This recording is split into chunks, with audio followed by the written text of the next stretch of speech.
Hey guys, my name is Jennifer Brave. I'm the founder and owner of Facets Relational Care, and today I'm going to be continuing my series on identifying different types of abuse. Today we're going to go ahead and shift from what I like to call inactive abuse, which is neglect. So in other words, something that wasn't done that should have been done. And now we're going to go ahead and go into the realm of active abuse. And a lot of the things that are in here are things that are more commonly talked about. So active abuse is when someone does something to you that they shouldn't do. The topic that I'm going to talk about today is, I think, slightly less well known, just slightly. And it's something that I like to call sexualized conversation.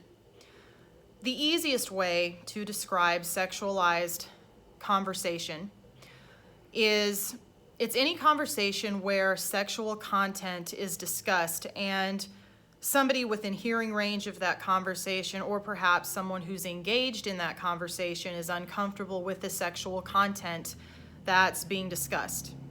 The discomfort could be for a variety of reasons. It could simply be because that person thinks that that type of content is inappropriate to talk about and therefore feels uncomfortable listening to that content. It could also be that that individual has had perhaps some sort of sexual trauma or some sort of sexual experience in the past, and hearing those things in conversation triggers those past memories and emotions for them. There's a variety of different reasons as to why sexualized conversation could make somebody uncomfortable. So first, I want to give some examples of sexualized conversation, because sexualized conversation, it's a really tricky thing, I think, to label just flat out as abuse every single time. Because again, what makes it abuse is the fact that it harms somebody else. And it doesn't always harm somebody else. Sometimes you can engage in sexualized conversation with other people and everybody's okay with it and you can just talk about the content and you're fine. Sexualized conversation typically refers to discussing sexual activity that one has engaged in. It can include just some crass sexual talk, sexual jokes, things of that nature. A lot of things that a lot of us talk about or hear, especially in adult conversations. I, for one, have a problem with this because I find that I have to tread very delicately in this area. And by have a problem, I don't mean that I've been affected by this type of abuse myself. That I can remember, I've never been exposed to any sort of sexualized conversation that affected me. But when I say that I have a problem with it, what I mean is I am a very liberal person. I'm very open about fucking everything, as anybody who watches any of my videos knows. So I'm very open about my own sexuality, about sexuality in general. I am a firm believer in the fact that a lot of the sexual repression and prejudice and shame that we have in our country at this time comes largely from the fact that we still have so much of a taboo around sexuality, sexual behavior, even saying the names of sexual body parts out loud. And in some circumstances, that can be considered a form of sexualized conversation. That could be considered a form of abuse to another person, because there are a lot of people that feel uncomfortable with words like penis or breasts or vagina or clitoris.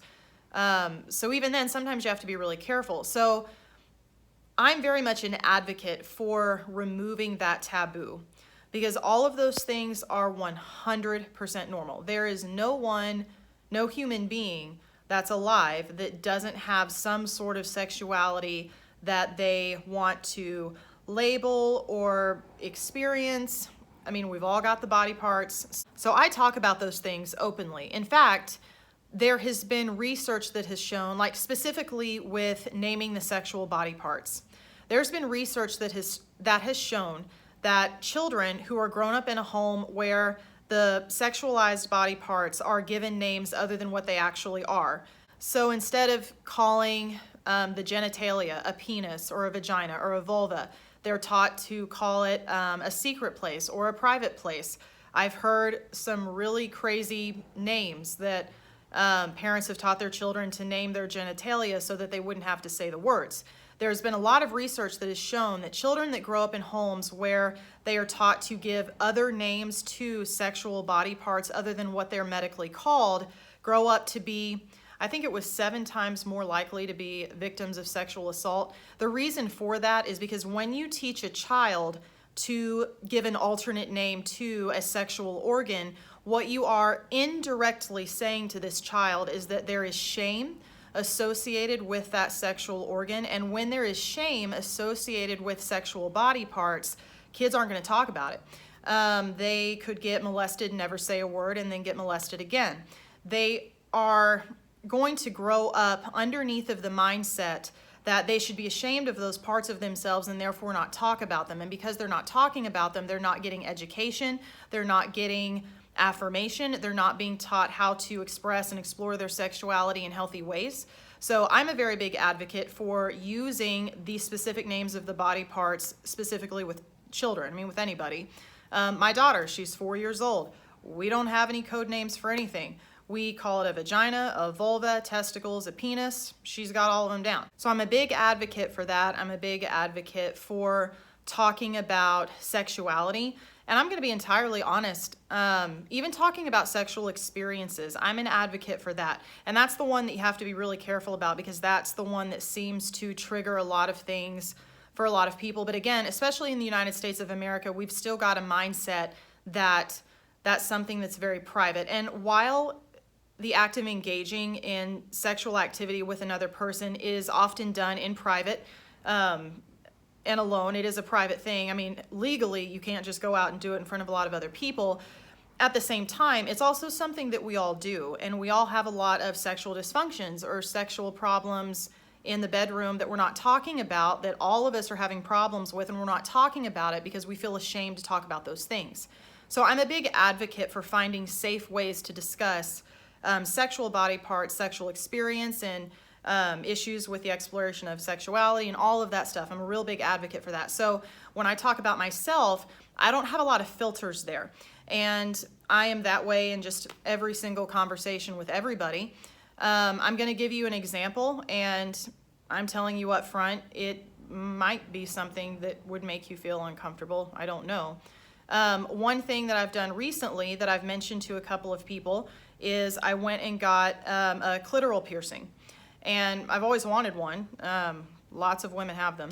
And I've mentioned it to a couple of different people just in passing in conversation. Well, what's new with you? And then they say, and then what's new with you? And I'll talk about work or whatever. And then I'll say, oh, well, 2 weeks ago or whenever it was, I went and got a clitoral piercing, and that's really cool. And I'll talk about it like it's everyday conversation because I want to make it something that we're not ashamed to talk about.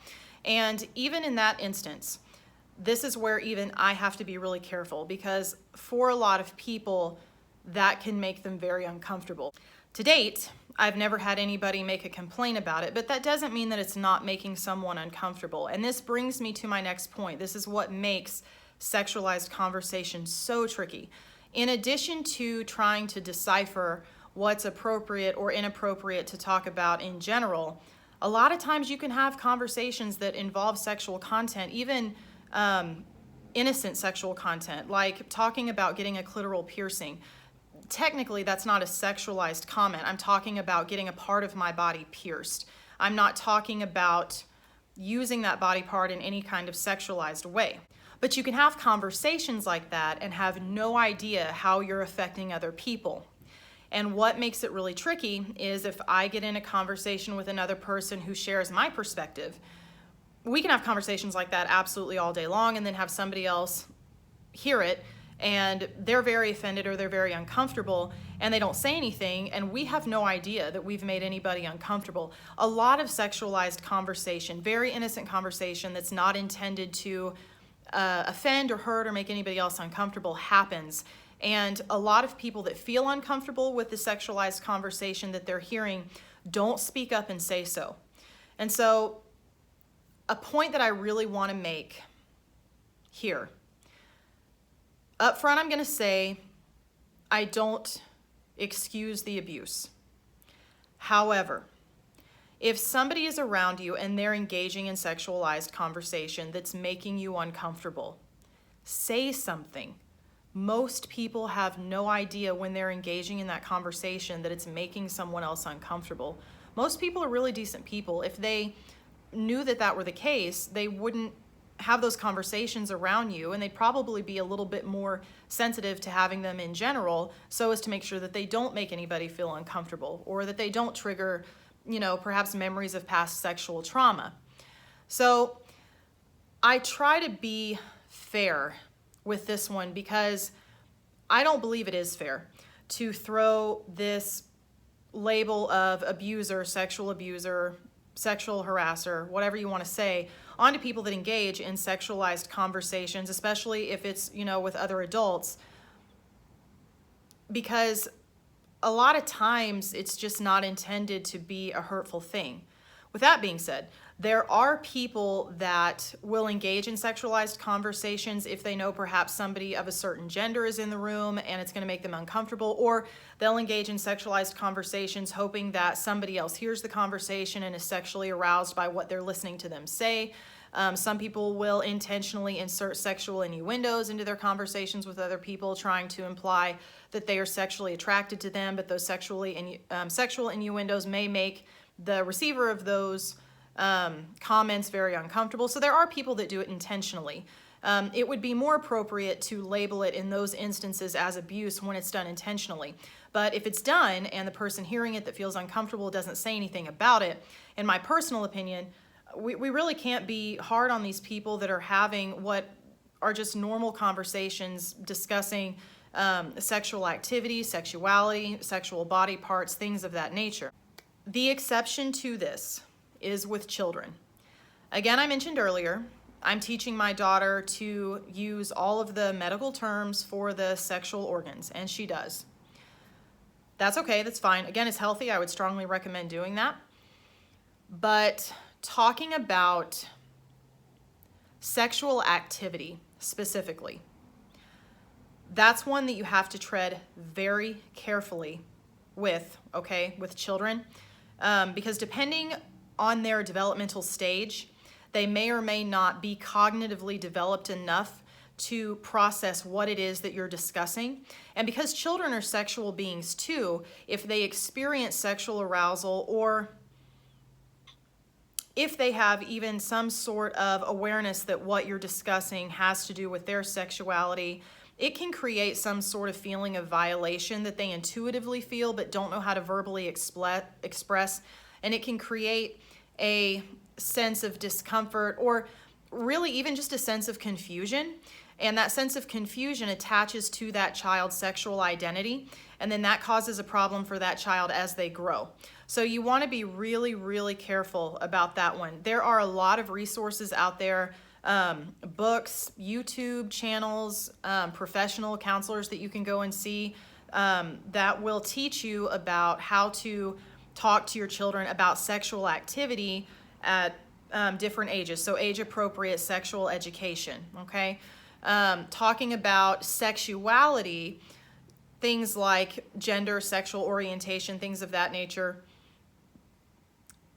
that I have found is actually a little bit easier to talk to children about, because you can talk about gender and sexual orientation without bringing specific sexual acts into those conversations. We can talk about girls that like other girls, boys that like other girls, girls or boys that like girls and boys. And you want to tread a little carefully there too. I would say, especially if you're talking about some sort of sexuality that is outside of what the child has known, especially growing up in the home. And this is especially true during younger years, because again, they don't have the cognitive development yet in order to process what you're telling them about sexual expression that they've never seen before. But I have found that it does tend to be a little bit easier, because kids can understand it very basically.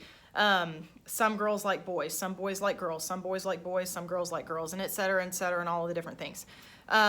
So tread a little carefully there too. But I mean, if you can stick to the basics, I have found that helps. It also tends to help raise more open-minded children so that by the time they get into junior high and high school, they are more accustomed and welcoming and accepting of people that have different sexual orientations and sexual lifestyles.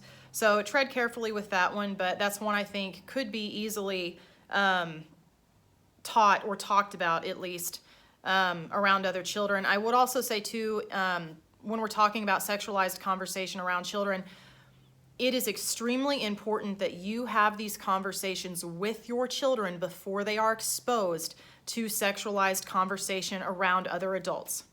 In other words, I'll give you an example. It is extremely important that you have sat down and had a discussion with your child about what it means to be gay, homosexual, heterosexual, before you have that child sitting in the floor and playing in a room full of adults that are having discussions about it in such a way that the child isn't even there. In other words, they're talking about it at an adult level around a child that hasn't yet been primed to understand what they're hearing, okay? So that's very important. You want to get sexual education into your routine conversation with your child. I mean, you can start as young as you want to. Like I said, there are books, there are YouTube videos, there are professionals that you can see. There are counseling centers that will have classes that you can take.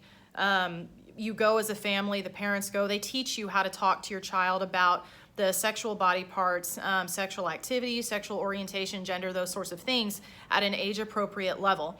So I strongly advise you to look into those things. There's a lot of really good resources on that. So the sexualized conversation does need to be given extra attention when we're talking about it in terms of children, again, specifically because their brains are still developing. They are still developing the ability to understand abstract things. So they can't just hear the conversations that we can hear and rationalize their way through it. Oh, they said this, they probably meant that. Oh, they're talking about this, that has nothing to do with me. That sort of a thing. Oh, they're talking about this, they don't know it's making me uncomfortable, etc., etc. There are a variety of different examples that I could give. So that's a little bit about sexualized conversation. Again, it's a really, really tricky one. It's something that makes a lot of people uncomfortable. I'm hoping one day that we can eliminate the majority of that. I know that's going to be impossible to do because as long as there are people who are being sexually abused and molested and traumatized, sexualized conversation is still something that we're going to have to be really sensitive of, for myself included. I have to watch that because I am so open about it with other people. But again, not a lot of the people that engage in sexualized conversation around other people, I think, do it with the intent to harm.